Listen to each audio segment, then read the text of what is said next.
What's going on, y'all? This is the International King of Swerve, Shane Strickland, here in the Pacific Northwest, Defy Wrestling, and you're listening to City Wrestling Radio.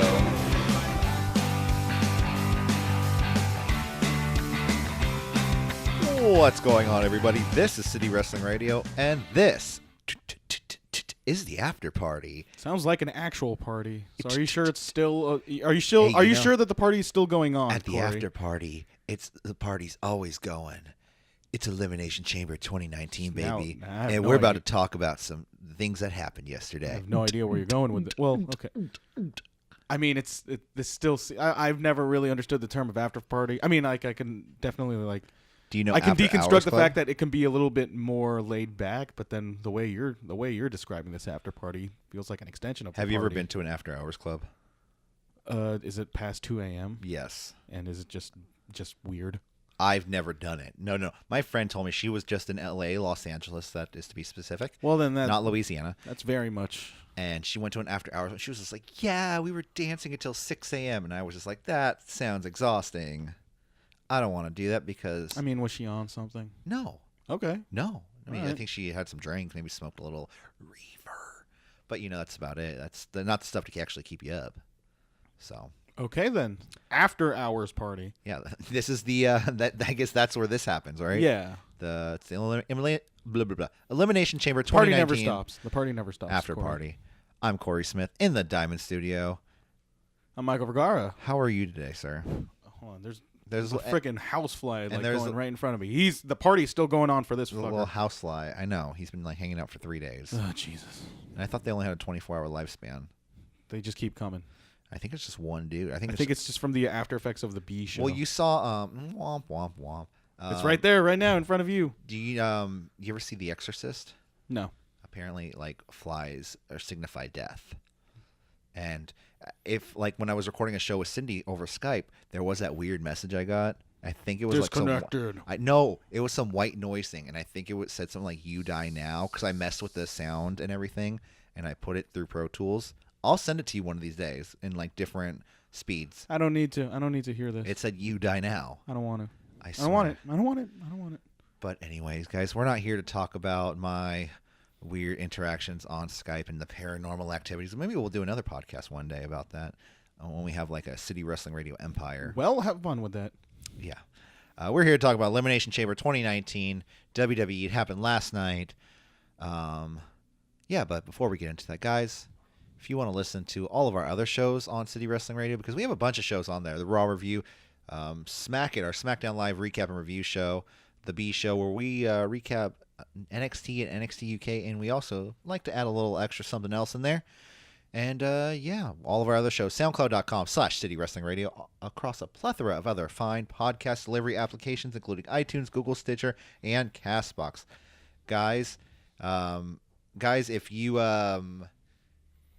Michael, you're distracting me right now. I am very much distracting you with because your I feel like telephone. And I know what were we about to say? We're also on YouTube, guys. Please yes. subscribe to us on YouTube because that's one of our newest projects. I think we hope to fully evolve. We're like a Pokemon that's in the middle evolution stage right now. We're talking to the Pokemon expert right We're here. like not a Charizard, a Charmeleon right now. Wartortle. We're Wartortle. Yep. We're not Blastoids yet. I said, Corey, I know we said something about we shouldn't be news. We shouldn't do news. We should be strictly about the actual pay-per-view. But breaking news off the Twitter front, WWE posted at about 3:39, 10 minutes ago as of this recording. If you want an exact timeline of when we record these things. Dated. Breaking! WWE NXT superstars Johnny Gargano, Project Ciampa, King Ricochet, and Aleister Black spotted backstage Raw at Cajun Dome in Lafayette, Louisiana.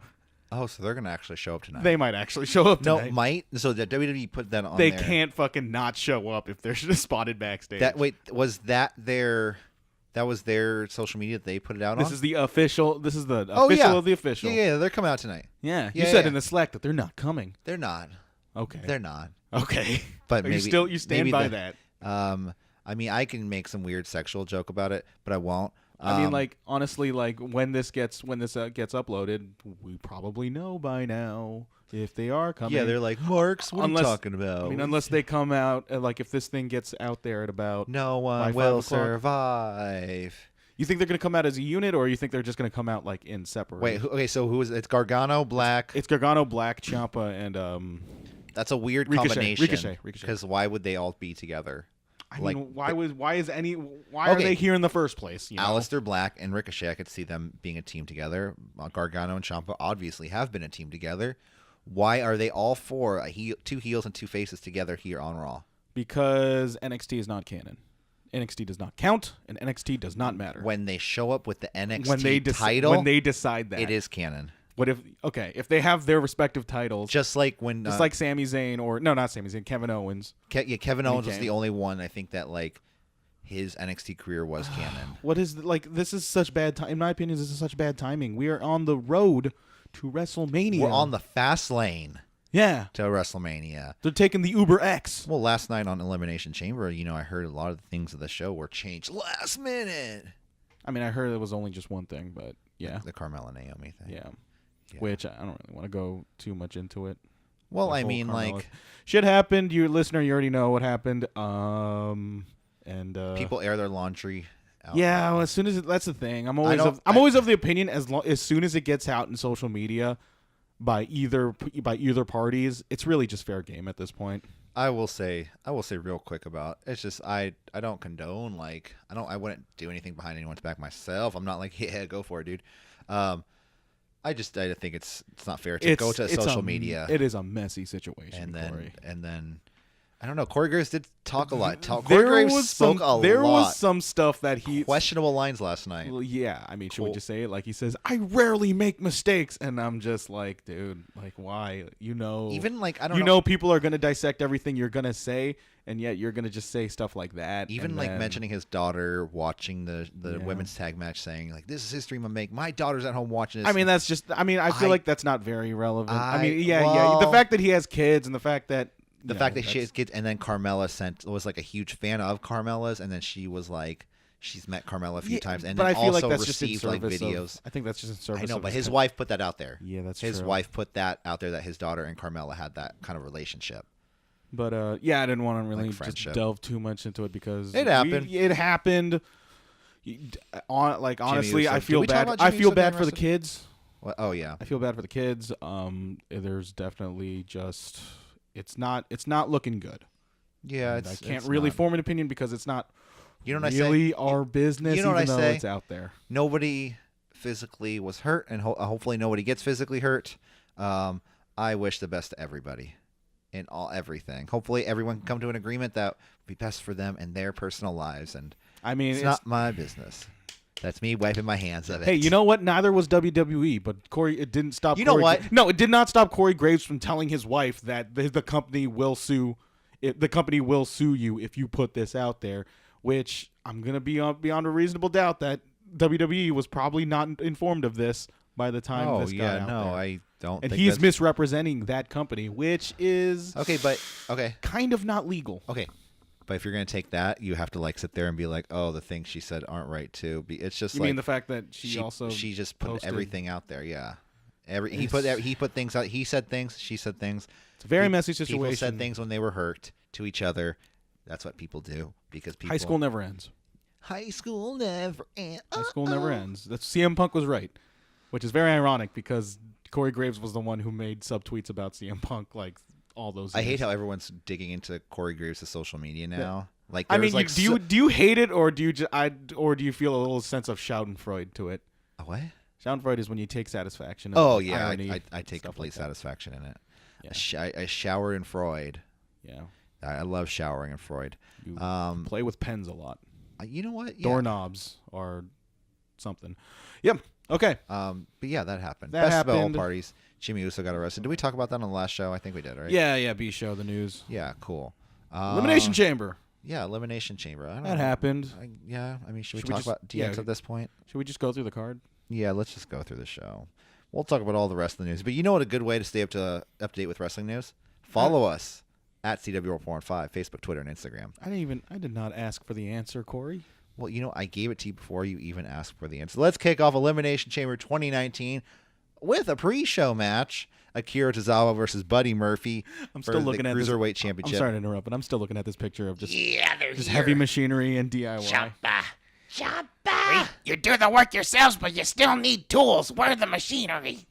Shoppa. I mean, yeah. All right. Oh, wow. Peeking the mic. It's fine. Don't worry. Oh, I'm about it. sorry. No, it's okay. Let's start pre-show. Akira Tozawa, Buddy Murphy, pop-up face plant to Akira Tozawa. Before you go ahead. No. What? I did not watch this because I had negative desire to watch this pay-per-view. Cool. This will factor into my overall opinion of it in the grander scheme of things, but I did not give the time of day to this pre-show. At least they gave you a short show. I didn't want to watch it, so it was an hour. They gave you it was a 3-hour main show. Yeah. With like one match on the pre-show. But what happened on the pre-show? It was a good match between the two. I mean, like, I could really go through the whole match, but it's like a typical cruiserweight match. A great offense between the two. V-trigger to Akira Tozawa. Iron Octopus to Buddy Murphy, but Buddy Murphy powers out and reverses into Murphy's Law. Pin and the win to Akira Tozawa. Buddy Murphy retains the Cruiserweight Championship. It's interesting to see what's going to happen once 205 Live, I think, is banished and gone. But I feel like we're going to say this for a year. no, it's honestly. Not. You know what? I think it's funny how last year I did 205 Live is the best product of 2018. Now, this is 5 reasons why 205 Live is going to get canceled. Like 2 years later. Dude. Like, I think 205 Live, it's on its last legs. It's on its last legs. Like, it'll just And then not Umberto go away. Carrillo comes out, and you're like, oh, that smile. It's just. That's what Vince McMahon's going to say. Like, oh, all right, let's oh, my God. Look at smile. those dimples. Oh, my. He's like, hello, Vince. I am Umberto Carrillo. And he's just Hola, like, me llamo Humberto. oh, me amo Vince. Anyways, let's kick off with the main show. Yeah, please. Started off with the women's tag team Elimination Chamber championship match. Michael, what do you think of this match overall? Okay, so I thought my original fears was that this was going to go on last, and my original fears was this was going to be a total fucking shit show. Yeah. I was wrong. This match went above expect. Okay, look, the first half was what you say what you will. There were and some it's- entertaining moments in the first half. and I will it's say also that. and it's also very interesting the fact that the very first person to come out was Carmella, because there was that elephant in the room. You know, it's something that Sex. yes, Corey Graves. eroticism, Yeah. passion. Alleged. Yes, the sexiest word in the English dictionary. Allegedly. Allegedly. The sexiest word in the journalism handbook. What's that show on USA? Burn Notice. No. What's that show on USA Grizzly that Raw knows would best. always like? Raw would always like right after Raw, watch Silver or something. Duckman. I don't know. Yes, Duckman. You remember Duckman? Yes, I Yes. remember Duckman. All right. No, I mean, the first half of this match kind of sucked, but there were some entertaining moments. I mean, at least, you know. Banks and Bailey were first, right? They were Banks and first Bailey, and then. So they ran the gauntlet. Both of them ran the gauntlet, didn't they? Fire and Desire were the last two teams, right? Mm-hmm. Yeah, so they both ran the gauntlet. And Bailey and Sasha went to the very end, at least. Yeah, very surprising that Nia and Tamino were eliminated second to the last. But I like the way they did it, though. No, that's good. And this was quite a showing with Fire and Desire. Yeah. They really proved their worth tonight. Like, And I really liked it was- Sonya Deville's new look. She has tights, long tights now, instead of like the flowing, skirt. the little skirt thing she used to have before. Yeah. And No, it seemed leave that to Buddy Murphy. It seemed, yeah. Buddy Murphy is the toughest man of the skirt today. It seems like a lot of them, like even Rousey, got rid of her skirt later, and it might have only been for one night, but Yeah. who cares, man? It looked good She on should both keep of them. it. She should keep it. Yeah, that's what everybody's saying, dude. Everybody on Twitter was saying the exact same She thing. should go all full military. So the Boston Hug Connection begin the match with the Fire and Desire. Stereo through the rope stunners to Fire and Desire. Pop-up sidewalk slam to Sasha by Deville. Deville, like I said, has new tights. Neck breaker to Rose while her foot was stuck in the middle of the ropes, or in the middle of the chain, right? Mm-hmm. Yeah. Riot Squad then come into the ring to take over. Pop-up headbutt to Bailey. Bailey takes out the Squad and Absolution. Super electric chair spot. Iconics then come in and try to pin everyone, but are unsuccessful. Double arm ringer to Mandy Rose by the Iconics. The Iconics take control for most of the segment. Glomella then come into the ring, hit stereo super kicks to the Iconics. A sloppy Hurricane Rana to Billie Kay by Carmella. Split leg moonsault to Sarah Logan. Gory special to Sasha Banks by Peyton Royce. All the women get their finishers off on each other. Double roll up to Naomi by the Iconics, and Glomella is gone. They are out of this match. So apparently that was the format change that was reported That was first reported by Brian Alvarez saying they just got these format changes in the middle of the show. You know what? I will say this though. When they were walking out of the ring, it did seem like they were talking back and forth, kind of like whispering to each other.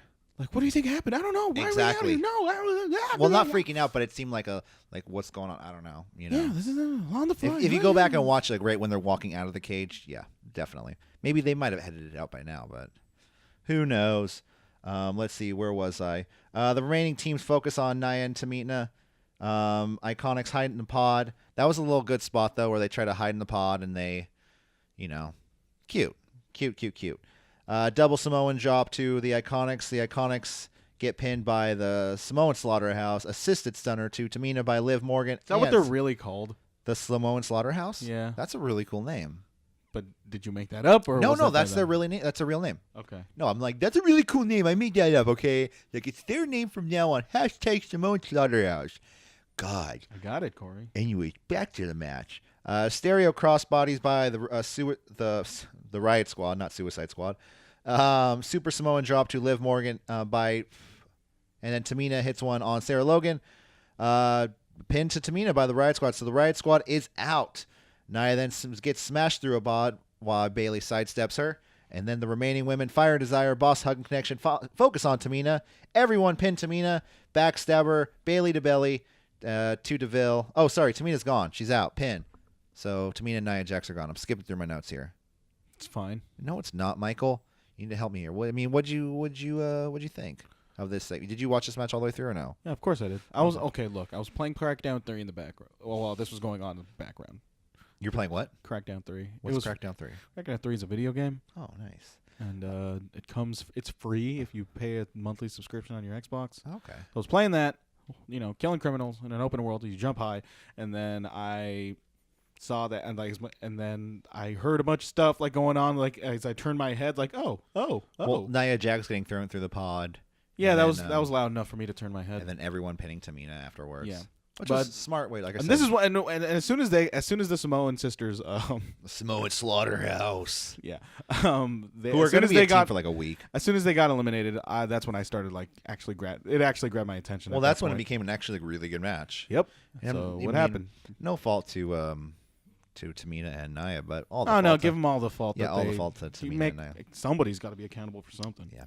And then we get a backstabber and a Bayley to belly to Sonya Deville. Then Rose breaks up for the count. Sasha then thrown into a pod.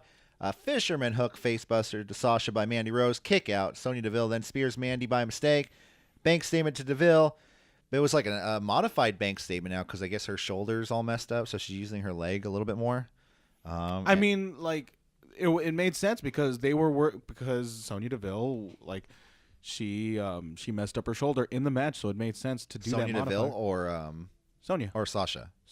Sonya. Oh, Sonya legit messed up her. Well, not legit, but in storyline. Kayfabe, yeah. Yeah, okay. Yeah. No, I didn't know that. Wow. Then so your inaugural WWE. Sonya Deville taps out to the bank statement, to the modified bank statement for the submission victory. Mm-hmm. Your new inaugural women's tag team championship. The champions. Boston Hug Connection. I hate. Oh, excuse me. You hate it so much it gives you gas, man. Of course. I like Banks and Bailey better. They should have just named it that. Bailey Banks. Banks and Bailey. Banks and Bailey. Yeah. Bank on Bailey. And you could tell they were legitimately moved by this victory because they were the ones who, I mean, either storyline or not, they was the one that lobbied that, we want tag team champions. And when they did, you could tell this was like, this is a dream come true. This is emotion. And it felt real. And I thought it was a very feel-good moment because it was genuine, which is something you don't normally get all the time in wrestling nowadays. Yeah, because after the match, one of two moments. They were on the mics with Charlie.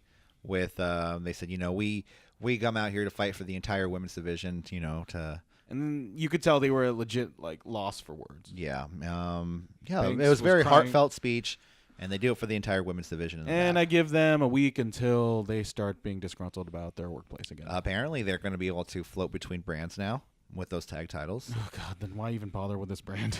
But they, like I said, but what's really cool is that they made something that meant nothing. I mean, those tag titles really they don't mean anything. They don't have any history. Like, you can go back to the original history. You can make history has its eyes on you, exactly. Corey. You can make history. Herstory. Make herstory. Oh my God. Yes. And yes. But, they made everyone care about it towards the end of the match. And they made people want Bailey. I honestly, I thought the crowd made this show. Like, this crowd was really awesome tonight. Like, they were. It was a really good crowd. They were into everything. They ate it up, and it's also the booking also, like, which I also thought the booking was excellent. Not excellent, but it was. You could tell they were all hands on deck with this certain match, because on paper you could tell this could have been a major fucking disaster. Yeah. But they brought it. Yeah. Fire and Desire really showed the world that what they're capable of, and Banks and Bailey being like pretty much just directing traffic throughout this match. So, question: are we going to get Banks and Bailey returning to NXT to defend those titles? Of course not. Against Io Shirai. No, it's not going to happen. Why? Because if anyone's going up, it's the Skyritts. Well, Kairi Sane and the Skyritts. You're right. Is that what they're called? That's what I call them. Okay, the Skyritts. They've already mentioned the tag titles. Of course on they Twitter. are. Of course they will. So because, I mean, they just want to be heard. If Tyler Breeze can go back down to NXT for a night, why can't the Boston Hug connection?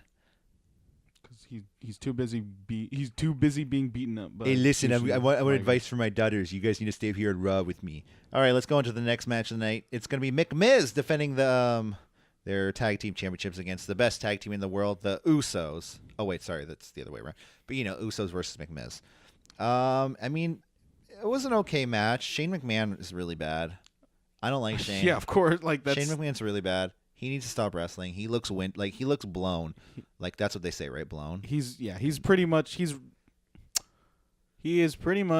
the guy who pretty much like the most like whenever you think about like the most unathletic guy in the world just making his dreams come true. It's when you pretend yourself that you're actually good at a sport.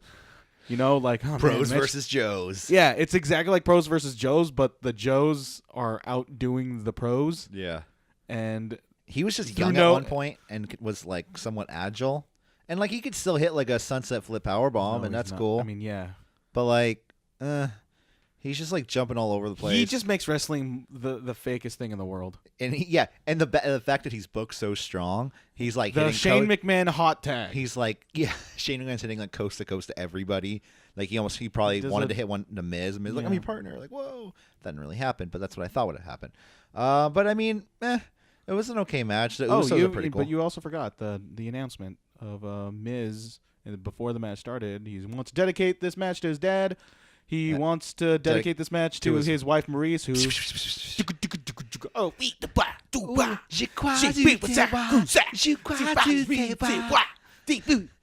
yeah, she said that they're pregnant. Yeah, they're having another baby. Right, we're pregnant. Congratulations, Ms. Mizanin, the Mizanin family. Watch out, Birdie. She has to deal with two now. They want those tag titles in about 20 years. I mean, those tag titles just got one, so like, fuck. Okay, let's get a roll on this. So it was interesting to once I saw that, I was kind of like, oh shit, they're gonna lose the titles. Man, that's gonna happen. Dude. That's gonna happen. I was legit though when this happened. I was like, it helps that Birdie's blonde too.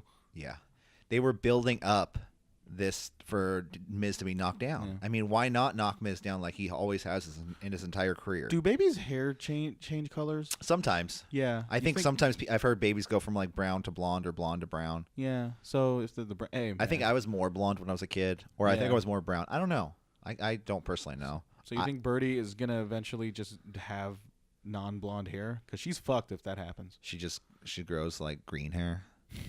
That'd be kind of awesome. That's just too much. They've been feeding her too much vegetables, and that's what happens. Fickle. Your hair goes green. Your DNA's fickle. No, I'm sure her DNA is great. The product of my semen. That's what Vince said. That's what Vince said about fucking Shane McMahon all the time. Watch the product of my semen. Oh my god. No. The product of my grapefruits, I think. Oh yeah, my big juicy grapefruits. Oh my god. So the match, McMiz versus the Usos. See, it all comes together, Corey. Yeah, we're all products of semen here, right? It kicks to Jimmy Uso, massive clothesline to the Miz, DDT to both Usos by Shane McMahon, coast to coast to Jimmy, but Jay hits Shane with a super kick when he goes for one on him. Miz takes a table apart. Jimmy crashes into the Jay with a suicide dive. Leap of faith to Jey Uso, super kick to the Miz by Jimmy. Miz gets on his knees when he goes for a splash. Skull crushing finale to Jimmy. Jackknife roll up to the Miz. Jimmy pins the Miz. The little thing I'm like pissed off about this match is that first off, it wasn't that great. Second off, is that these no sells of finishers, like he hit a skull crushing finale and then he just goes for a jackknife pin on the Miz. It happened later in the night too with the Kofi Kingston match. And I know other people can sit there and say, "Oh, someone else said that," but no, it's like that happened. Like he hit a skull crushing finale and then he rolled him up. Okay. I have a problem with that. No selling finishers. That's that. Well, hey, it's a valid complaint. I will but take it note of doesn't. that. But it does not. That never really affected my opinion of the match altogether. Like I this mean- was just. Really, my main takeaway from this match was the fact that great I was surprised that the Usos got the titles. It really goes to show It that makes the tag division that they don't want them to leave. well. Since their contracts are up in April, or maybe What- they could drop the titles in WrestleMania on their way out. Who knows? What do the Bucks want in AEW? Tag teams. They'll probably want. I mean, hey, the Usos would actually be a tremendous addition to the tag team division. The Usos, the Revival. Can you imagine like the Usos versus the Lucha Bros? Heavy Machinery, Man, DX, Vince and Shane. I mean, they already got one member of DX there. That's gonna be great. Like, yeah, Billy Gunn. He's in since they're inducting the DX into the Hall of Fame. Oh, God. News, guys. You didn't want to talk about news, and then look at you now. You just serving up the news now. All right, Do news. you think Billy Gunn's gonna be in the Hall of Fame? Yeah, he'll be there. He'll be there. And He'll be you there. think- but then knowing the Hall of Fame, it's going to be New York. And even though the people who are actually attending those Hall of Fames, Lights go out. Wrestling is in my blood. it says, you think we're going to get AEW chants as soon as Billy Gunn comes in? They probably wouldn't bring him on stage. But I feel like the people who would chant AEW would not attend the Hall of Fame in the first place. Because there's going to be so many wrestling shows. It's the fucking That's MSG true. show is That's probably true. happening there Oh, you're right. It's happening at the same time. Yep. But yeah, Usos. I'm surprised that they won the championship considering the circumstances. Like normally you wouldn't expect somebody who got what happened to them. I'm glad the titles were taken off McMahon because that was just kind of a travesty. I I don't want to sit here and you be would- like the wrestling market, be like, it's a travesty. The title. No, it's just it doesn't I seem don't care. legit to me that Miz is booked so weak, tagging with Shane, who's booked so strong. I don't understand. Like I understand like the weird like unorthodox chemistry between McMahon and the Miz. In fact, I think that's actually one of the strongest suits about this entire storyline in general. Yeah. But it's just not enough for me to. I think the tag division that it shouldn't be the centerpiece of the tag division, and I think it's actually pretty good that the tag titles are off of them, so they can kind of just expand themselves Their off. storyline. Yeah, into their storyline, and we'll see how it goes. They might get a rematch Tuesday. No rematch. No rematches. No rematches. I'm the authority. Okay, all right. Remember? Yeah, it's like the Times Magazine 2006 Person of the Year. It's you. Oh, see, I won that too. Oh my God, I'm so popular. Next up, Dasha asking Leo if This he's is a fucking dumb question, by the way, dude. What the fuck is going on with the backstage interviewers asking them the most like out of pocket questions? Like, hey, guys, joining me at this hour is Finn Balor. Why do you suck? Why the fuck do you keep losing all the time, you goddamn loser? Well, you know, if I keep just going out there, I keep trying if I keep smiling and Finn Balor for everyone, as long as you're a member of the Balor Club, heart. pretty much. Dude, it's the entire WWE it's all of them, and I hate to say it. Go online, go to the fucking Raw preview today. It says Becky Lynch is serving her 60-day suppression. They call it suppression. I swear to God, it says suppression. Is this one of those fucking words that Vince McMahon just finds an addiction? He has like Oh, he you're has a right. word. I feel like he has a could word be. of the day calendar, and when he rips it off, it says word of the day suppression. That's used. I like the sound of that They word. said how to use it every day. So Yeah. you ever see him set up a show with like his little headset? He looks adorable. It's so okay. Next up, 2-on-1 handicap match. No. Leo Rush. What did Dasha say? Well, no. Are you concerned that Leo Rush? Are you concerned that you're the weak You link might be the in weak this? link of match. Yeah. And he's Honestly, like I would just Dasha, fucking what do you walk. want me to say? I would Oh fucking my walk God. away. It's like it's along the line. It's just like when Michael Cole, when Steve Austin was getting ready for his 3 Stages of Hell match. One of the question that Michael Cole asked Stone Cold Steve Austin was, Stone Cold, are you ready to go to hell? And then Stone Cold just stares at Michael Cole, and rightfully so, he just walks away. You're damn right. Can you imagine asking another competitor, "Are you ready to go to hell?" No, I'm not. I'm I sorry. hope not. I don't think anybody I is. don't think. Yeah. So next up, 2-on-1 handicap match: Leo Rush and Bobby Lashley versus Finn Balor. This match kind of sucked too. I mean, I don't know. It was just Come on, it's Finn Balor. No, Corey. I will say that He's your fave. It's my favorite championship title. It's my favorite wrestler, and the two combined, Finn Balor's your new Intercontinental Champion. But it just was a good match. What happened in the match? So basically, Leo Rush sucks. Dasha Fuentes is her name. Was Dasha right. Fuentes? Yeah, it was Dasha, right? It was Dasha. Her name is Dasha Fuentes. I think no, Dasha Fuentes is someone else. No. That's the one who does the she does the hard times. She's like she did it at one of the Hall of Fame ceremonies in front of Dusty Rhodes. All right. No, that's Maria Menounos. No, you're right. Yeah. Who's that? Dasha Fuentes. Anyways, let's just keep going. Balor and Lashley start the match back and forth between the two. Rush then cuts Balor off when he tries to go for a suicide dive to Bobby Lashley. Rush tags himself in. Rush misses the final hour. Balor cuts Rush off by tagging Lashley. Suicide dive to both Lashley and Rush. Coup de grace to Leo Rush. The pin and the win. Your new Intercontinental Champion, Finn Balor. Yeah, like you said, it wasn't to the same level that like any of these guys can compete at. Like Leo Rush and Finn Balor can put on an amazing match. That would be an absolutely great match. In fact, like, that should be, if anything, that should be like a cruiserweight main event. But you take Finn Balor out of that category. It's not cruiserweight. I mean, they're taking Finn Balor light out of that heavyweight. category. God damn it.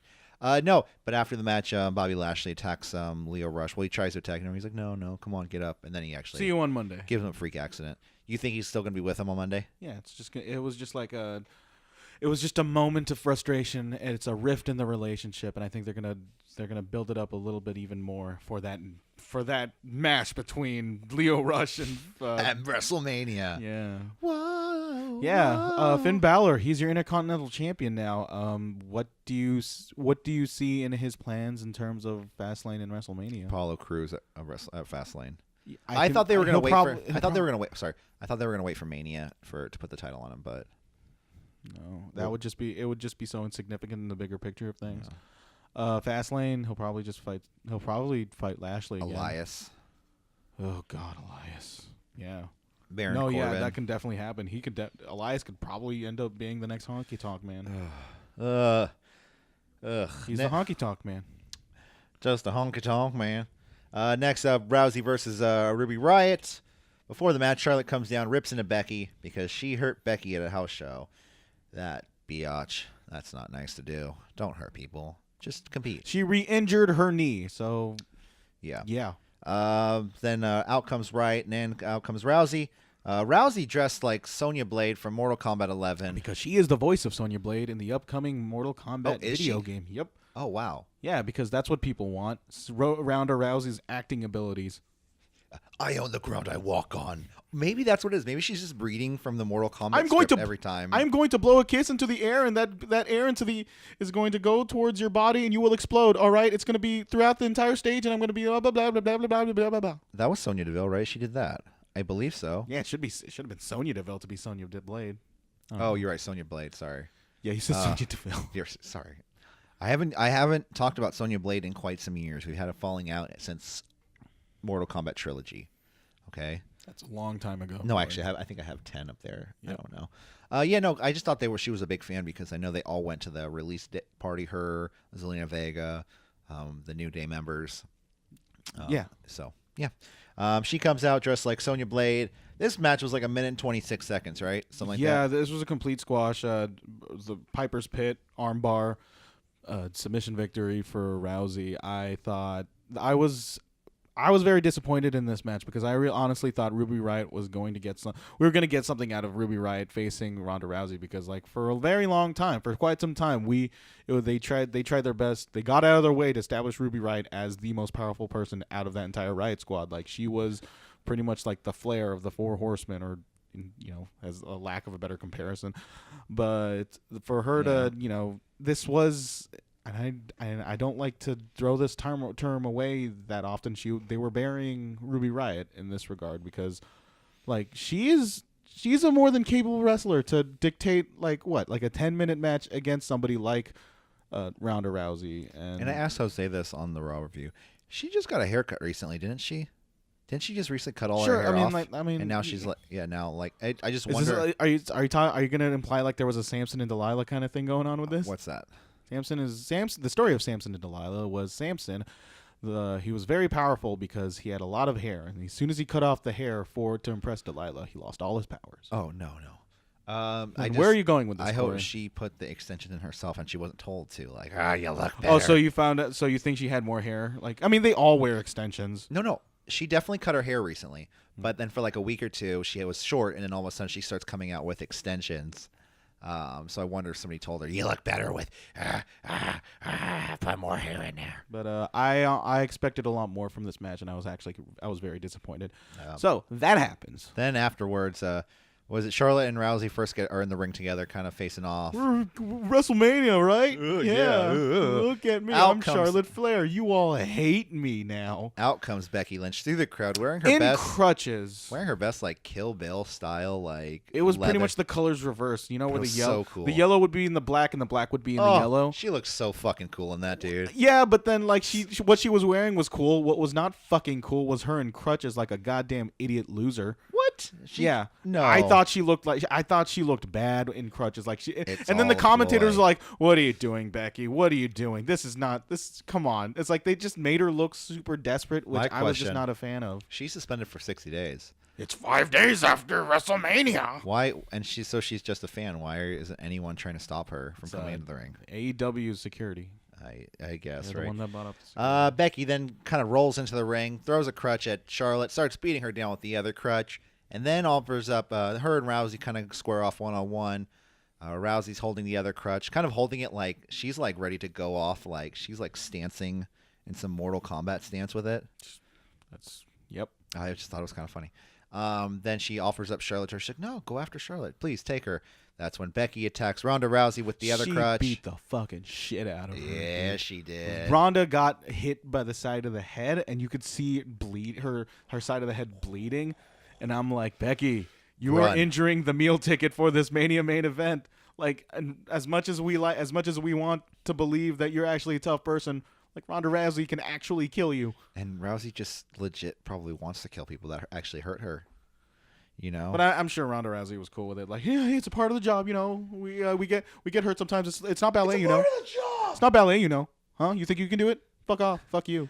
I will kill you. Yeah, I can actually kill you, but I won't because I decided not to. Because I'm Ronda Rousey, and honestly, my uterus, my problem. God damn it, Corey. Anyways, so Becky's and then escorted out. So it was all a ploy, right? She's not injured. She's not injured. Of course, yeah, it's all work, dude. It's all a work. Or maybe I don't know. I kind of have this problem nowadays. Like that angle with Becky Lynch saying I'm sorry, and like how this whole pride thing, and everybody was all like, like Conor McGregor wouldn't do it, Stone Cold Steve Austin wouldn't do it. I'm like, oh, listen, I get that you want to compare her to Stone Cold Steve Austin and Conor McGregor because those guys made bucket loads of money for themselves and the company, and you want the same level of success for Becky Lynch in that regard too. I get it. It's just I am just so sick of like, what does she really have to be 1-1 comparison to Stone Cold and Conor McGregor? That's why I thought that whole segment with her and Triple H. Irish, so. Okay, yeah. That's why I always thought that whole the same. segment with Triple H where she said, "You're scared, and I think you're scared because you're scared, and then you're scared, and then because you're scared." I think you're scared. And then like that, and that brought like. It wasn't shown, but it was shown. It wasn't outright said, but you saw that the look in Becky Lynch's eyes where maybe she is casting a shadow of a doubt in herself. That's why she's overcompensating her attitude just because she's trying to cover for her flaws. It gives more depth to the character. Yes, very much so. And and I thought that was the direction they were going to take, but then they kind of lightweight abandoned it just for this super awesome, I don't take no shit for anybody. And I thought like, man, it would have been a lot more meaningful had they gone that route. Well, okay, here's because Ronda Rousey is the baddest woman on the planet. We've established this, and unbeatable, yada yada yada. And for Becky Lynch to trademark herself, WWE. Yeah, and so I don't know. That it was a little bit disappointing that they've gone in that direction, and they're going with that knee thing. Like I feel like that's just so super unnecessary. I don't think it's a bad thing. I think she tried. She said she was sorry, and she said, you know what, I'm gonna bite the bullet. I'm gonna suck up my pride and say I'm sorry. But then all of a sudden Vince comes out and screws her over. So what's she gonna do at that point? She's gonna fucking blow the roof off. Exactly. So then at that point, you kind of have to do what you have to do to get yourself. It's not the direction I agree with. But we'll see how it goes. We'll see how it goes in about 30 minutes now. Next up is the probably match of the night right here: Braun Strowman versus Baron Corbin, no DQ match. Oh no, that's the thing though. Like as soon as you got that camera close up on Ronda Rousey, you hear the. There was a tweet out there on Twitter, and it said this angle, and then immediately hearing Baron Corbin's music afterwards, it's like having sex and your mom walking in on you. I forget the Twitter. I love the analogy. I forgot the tweet or the person who made it, but it's out there. You probably saw it. It was hilarious. This was also a shitty match, but I do like it's a no DQ match, so it's like okay, they add some. This was a Raw angle. Yeah, This was Sunday Night Raw. Yeah, so Baron then he throws his best into Braun to try to help him distract, but it doesn't work. Kendo shots to Braun Strowman. Corbin then throws an office chair at Strowman, but doesn't work. Stair shot to Baron Corbin, running power slam through a table. Out comes McIntyre with a steel chair in hand. Lashley then attacks Braun from behind. The two beat up on him with chairs. Glasgow kiss from Drew, plus a spear from Lashley to Braun. Baron gets the pin and the win. After the match, they set up two tables and kind of Shield powerbomb him through the two tables. It's setting up for that Shield reunion, Okay, but they mentioned the Shield. So what? Why Just are they like a certain group. Why are they doing this? I guess they want a new Shield. Is Roman going to be cleared by Fastlane? Boy, I hope so. But you don't want to do it in Fastlane. Roman could be cleared by Fastlane, and then all of a sudden, Braun comes back at Mania. I wouldn't do it. Even if he was cleared, I wouldn't do it. Why? Because I think Roman is due. He's due for a bigger return, not on. They can't do it at Mania because obviously Rollins is going to be in the Universal Title match. God, what if the Shield helps Rollins win? What if it you could have Roman appear just for one spear? You could have Dean Ambrose do just this one off shoot just to help Rollins win the title. It would take everything away from Rollins' title win, though. It really would. Honestly, though, the way it would be fun. The way that program has been treated, it is super B level, within the picture of WrestleMania. That's I want to say third most important match in WWE. Yeah, well, WWE, not just WWE. Well, but yeah, the top in WrestleMania. I think the most important matches are going to be Becky, Ronda, and Charlotte, followed by Daniel Bryan, Kofi Kingston. I mean, that's from our eyes, and we don't even. That's unconfirmed. Followed, well, yeah, of course it's unconfirmed. Nobody knows what anything's going to be, but it should be Kofi Kingston at this point. They're idiots if they don't, and we know their track record of being idiots, so they're fucking idiots. It's pretty good on their end. Next up, Mrs. Pissed gets sent home. Go home. Go home, Mike. Go home. And that's it. He said, grrr. Outcome. I love all the anatomy posters in the medical bay rooms. Well, they're... it's like doctors don't know what to do. Oh, I'm going to need to refer myself to that poster. Oh, that's what the bone's called. Okay. Yeah, it's called a fibula. Okay, let's move that. Ah! Okay, I guess we shouldn't have done that. Next up, out comes Lacey Evans. And there goes Lacey Evans. They don't even fucking announce it afterwards. Yeah. They don't pay attention. It's like I don't think the announcers knew what was happening. They were just asleep. They were just going over the format. I don't think talking to Vince. I think Vince sent her out there, and I don't think they knew it was because they were like, "What's going on here? What's happening?" Lacey Evans. Did they really expect us not to just forget about this entire fucking thing? Because she was not mentioned at all for the rest of the show. She mentioned on Twitter. She was like, "She was just taking a lady stroll." That's what you get. 'Cause I was Lacey just done Evans. putting blackface on my daughter. Whoa! What? You never heard about this? No. So there's someone dug up on Instagram. I honestly, I feel like it's as recent as this year's Halloween, where her daughter's pretty young. I know that. She basically dressed her daughter up in her favorite Bratz action figure or toy doll, and her favorite Bratz doll. They can be action figures if they want to be. Was somebody of darker skin, someone of color, yeah, someone of color, and Lacey Evans took it upon herself to darken her daughter's sin. She wanted to be like. I asked AJ if it was okay. She had the gall to put her daughter in blackface and had even bigger fucking gall to put it on social media. And then you can see the comments on the side. It says, you should delete this. Racist. What the hell? What the fuck? And that's what we're dealing with. Wow. With Lacey Evans. It's she's so traditional, Corey. She's so traditional. You just gotta act like a lady. Talk like a lady, walk like a lady. That's That's just so not unlike her fucking gimmick, Feel though. like a woman. Next up, our main event for the evening is the Elimination Chamber WWE. What was it, like 6:30 when this was going on? Yeah, I was really surprised, dude. The show was very short. 3 hours and 19 minutes, I believe. Yeah. Probably the shortest modern era pay-per-view we've had in years. Probably the shortest one ever in modern era. Like I said, it, man. Honestly, they had to make up for the last one because people were bitching about the last one being way too long. The Rumble. Biggie still doing the intro for Kofi. Xavier and Biggie coming down with Kofi. I thought that was really cool. You know, even earlier in the night, they're talking for Kofi instead of Kofi doing interviews. It was really cool symbolism of them being friends, and it was just amazing. So Kofi comes out first, followed by Hardy, Randy Orton, and AJ Styles. They're the ones that go into Chambers.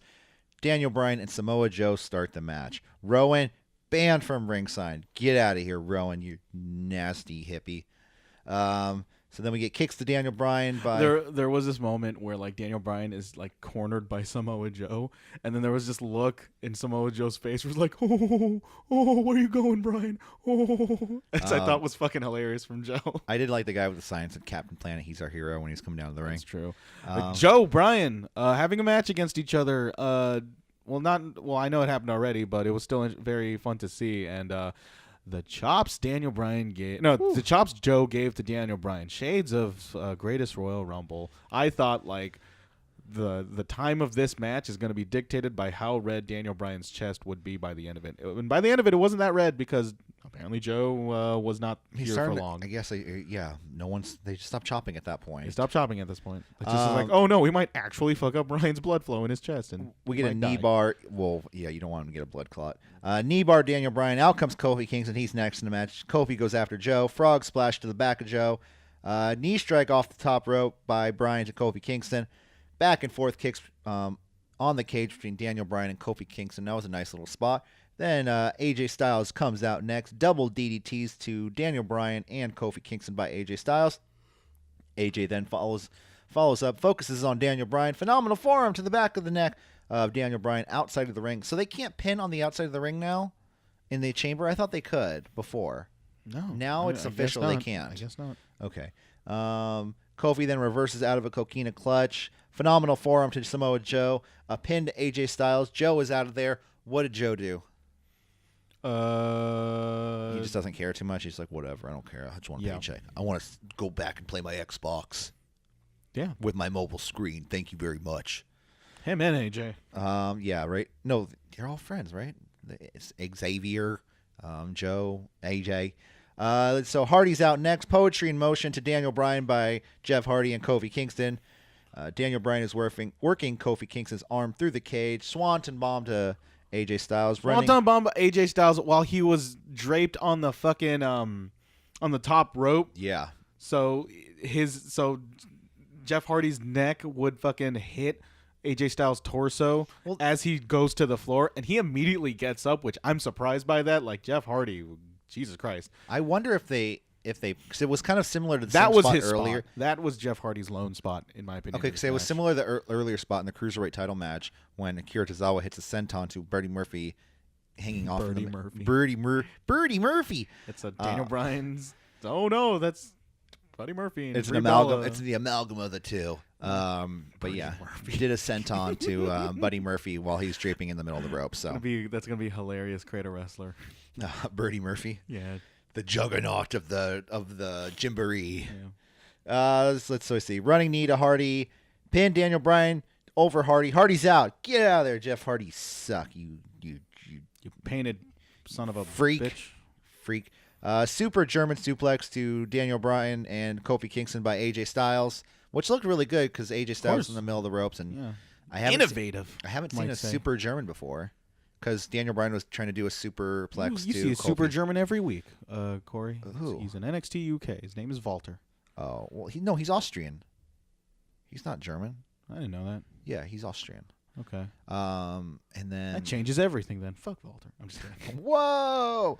Randy's now. He comes into the ring, but very slowly. He takes his time because he is the apex predator. He's the Viper. I'm the Viper. Randy Orton. I am Randy Orton. I will win. Where's my paycheck? Black. All lives matter. Well, yeah, he is an all lives matter type That of guy. Ben Shapiro is an all right guy. Who's Ben Shapiro? You less said about him, the better. Cool. Randy then takes it to the down man. RKO to AJ Styles while he tries to hit a phenomenal forearm to Kofi Kingston. Randy Orton gets the pin on AJ Styles. AJ is now out of the match. This is a great looking RKO. Yeah. It looked really He good. grabbed him. There was just a certain like moment like, AJ's fucked. But I think that like permanently AJ's out of the title picture now. Well, At least that's what it thought to me being out this early in the match. I see this as Orton and AJ having a spot against each other in WrestleMania. Yeah. Draping DDT to Kofi Kingston. Trouble in Paradise to Randy. Pin Kofi Kingston to Randy Orton. Daniel Bryan. Retribution for Kofi ever since that stupid incident. Yeah. With Kofi and Randy Orton. And so he gets the pin. 10 years in the making, or forever how long. Well, you know what? Didn't he destroy Randy Orton's NASCAR car? Yeah. Yeah. You know what? Well, it wasn't even his car. It was just a car with Randy Orton's face on it. And then you saw Big E on Twitter immediately as soon as Randy Orton got eliminated. He reposted that video of Randy Orton. It was either a GIF or a video. I didn't press play, but it was of the stupid incident from Randy Orton to Kofi Kingston. Are you familiar with that? I mean, of what? Kofi Kingston blew Randy Orton's finish, and he just in the ring he just called him stupid. Oh, that was it, and he was fucking mad.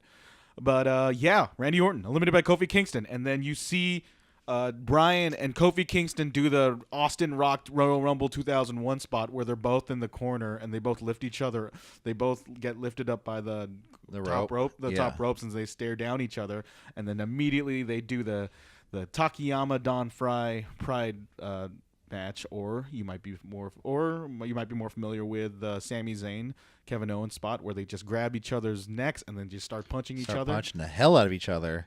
And also start kicking each other back and forth. There was this spot where Kofi Kingston just straight up fucking gets kicked in the chest, and then he just pounds on his own chest the more as he gets kicked. Like, keep going. It's pretty much from that movie Bloodsport, starring Jean-Claude Van Damme. Yeah. Again, when that happened to Bolo Young, it's just very inspiring. This whole entire stretch was just super inspiring. What happened? Oh, then we have a bunch of yes kicks to Kofi Kingston, or should I say the biodegradable kicks to Kofi Kingston.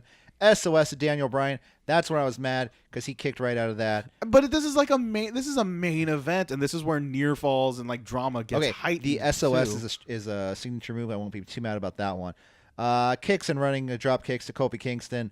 Running stomp to Daniel Bryan. That running stomp didn't look that great though when he did I love those. Those are his ROH signatures, man. It was no. When Kofi hit it on Daniel, he ran forward and did a running stomp to him. Oh. And it didn't look that great. It looked a little sloppy. I will say that. You know, like I'll give it a pass because this is like but they were full of energy. They kept going. This was the ass end of this Elimination Chamber match. So of course, like exhaustion is gonna kick in, and like is gonna look a little bit sloppy because how this match was going. We're in the third act. You know, these guys are low on their last tanks in the lungs department. Kofi then slams Daniel Bryan into the cage, and then Kofi then tossed into a pod himself.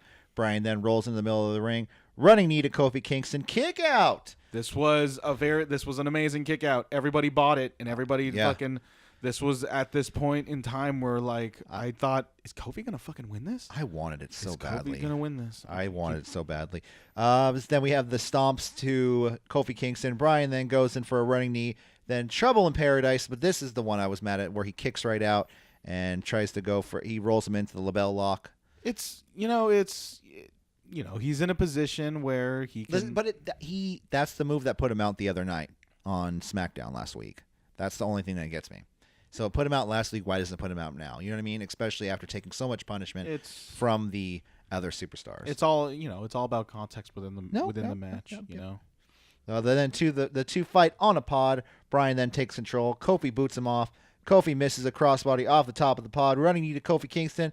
Daniel Bryan gets the pin and the win and retains the Hemp WWE World Heavyweight Championship. And not long afterwards, like Daniel Bryan was in and out of there as soon as he won, because they made time for that post match for the New Day, Xavier Woods, the rest of the members of the New Day, Xavier Woods and Big E, to just help their fellow fallen brother up and tell them they were like, this is your moment, you deserve this. This was the entire crowd. Like you could okay, look, the wind was out of their sails as soon as Daniel Bryan pinned Kofi Kingston, but yeah, afterwards, everybody just started like chanting, "Thank you, Kofi! Thank you, Kofi!" Like Daniel Bryan won the match, Kofi Kingston won the night. My immediate reaction was a little bit like I was of the mentality of like timing is everything in pro wrestling. I immediately thought of what if Eddie Guerrero lost in No Way Out 2004 just for the sake of Brock keeping the title for WrestleMania. And I know it's not entirely the case because Brock Lesnar was set to leave in WrestleMania 20. They had to get the title off of him at that point in time. Brock was scheduled to face Goldberg at WrestleMania that year. Yeah, I know. So I'm not saying that what I thought was happening was right. But you're right. Kofi Kingston probably to make a better story, to make it more intricate. Also, had Kofi Kingston won the title right then and there that night, it would have defined that pay-per-view. The roof would have fucking exploded if he got the pin in the win. And I understand, and I understand. Like, yeah, if they want to save it for WrestleMania, save it for WrestleMania. But if that will probably get third.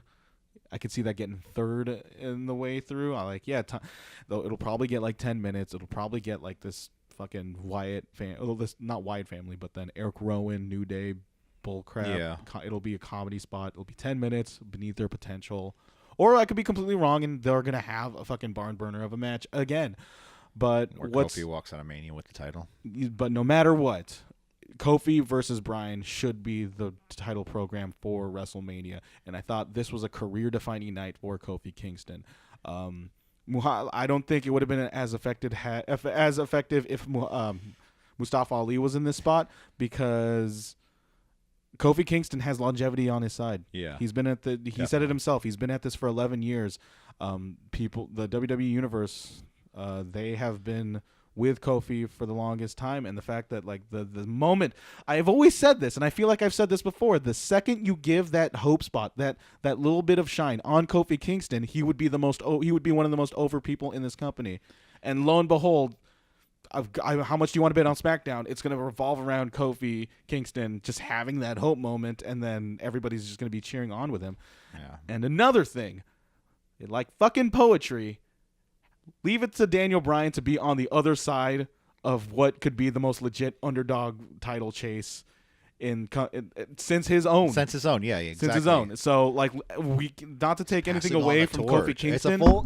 It's a full circle. You know what I mean? Yeah, like Daniel Bryan has lived long enough to be the villain, and not to take anything away from Kofi Kingston, but Daniel Bryan is just, you could tell how much care and thought he put into this certain stretch of that match. Like, you could tell they wanted to go have at it with each other.